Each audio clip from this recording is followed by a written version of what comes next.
அன்பார்ந்த விளைந்த தாய் திரு அவையானது புனித திமோத்தேயுவை நினைவு கூறுகின்றது. ஆயராகவும் வேத சாட்சியாகவும் தன்னுடைய வாழ்வை அர்ப்பணித்தார். திமோத்தேயுவின் தந்தையும் தாயும் இரு குலத்தை சார்ந்தவர்கள்.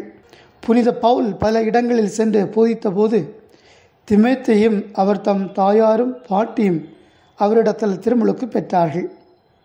எனவே பவுலுடைய வழிகாட்டுதலிலும் படிப்பினையிலும் பலம் பெற்ற அவர் திமோத்தேயுவின் பக்தியையும் அறிவினையும் அறிந்த திருத்தூதர்கள் அவரை தம் துணைவராக தெரிந்து கொண்டனர்.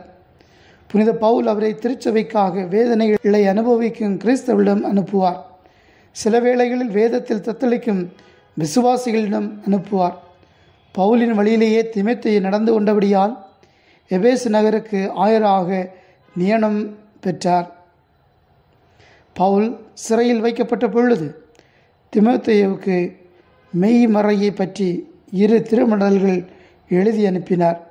திமோத்தேயு எண்ணற்ற புண்ணியங்களையும் தவ செயல்களையும் செய்து ஆண்டவர் இயேசுக்காக தடிகளால் வதைக்கப்பட்டு அடிக்கப்பட்டு ஒரு வேத சாட்சியாக மறை சாட்சியாக தன்னுடைய உயிரை தியாகம் செய்திருக்கின்றார்.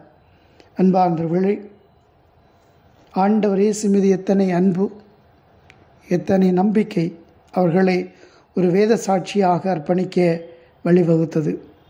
சிந்திப்போம். நம்முடைய வாழ்க்கையில் ஒரு வேத சாட்சியாக, ஒரு மறை சாட்சியாக விளங்க நாம் என்ன செய்கிறோம்? ஆண்டவருடைய வார்த்தையை வாழ்வாக்கி பிறர் வாழ்வில் வசந்தம் நிலவிட வளமாக்கிட நம்மை தந்திட அருள் வேண்டி புனித திமோத்தேயு வழியாக ஜெபிப்போம். ஆமென்.